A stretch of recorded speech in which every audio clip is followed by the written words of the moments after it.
அப்பப்போ நிறைய மிஸ் பண்ணுவேன் அவனை. பயங்கரமான இதெல்லாம் எப்படி தெரியல, ஆக்சுவலா இதெல்லாம் எப்படி கேமரா முன்னாடி சொல்றது தெரியல, பட் நிறைய நடந்திருக்கு நான் அவன் கூட.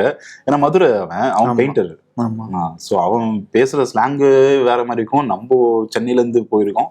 2 பேருக்குமே வந்து நாங்க 2 பேரும் வந்து அவனுக்கு ஒன்று அண்டர்ஸ்டாண்ட் பண்ணி அவன் எனக்கு புரிய வச்சு 2 பேரும் பேசிக்கிறதே ஒரு சிரிப்பா தான் இருக்கும். அது என்ன சொல்ல ஒன்னா தான் ஸ்டே பண்ணுவேன். நானும் அவனும் ரூம் இத்தனை நாள்ல வந்து நானும் அவன் சந்தீப் 3 பேர் தான் ரூம் ஷேர் ஸ்டே பண்ணியிருந்தோம். நல்ல ஜாலியா இருக்கும் அவன் கூட.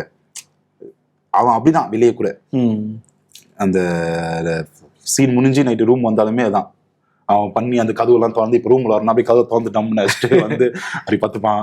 ஏதாவது ஒண்ணு வெறுப்பேற்ற மாதிரி பண்ணிட்டு இருப்பான். ஆனா ஆக்சுவலா ரொம்ப நாள் ஆயிடுச்சு அவனை அதுக்கப்புறமா பார்த்து படம் முடிஞ்சு ஒரு ரொம்ப நாள் கழிச்சு தான் ஷூட்ல பார்த்தேன் நான்.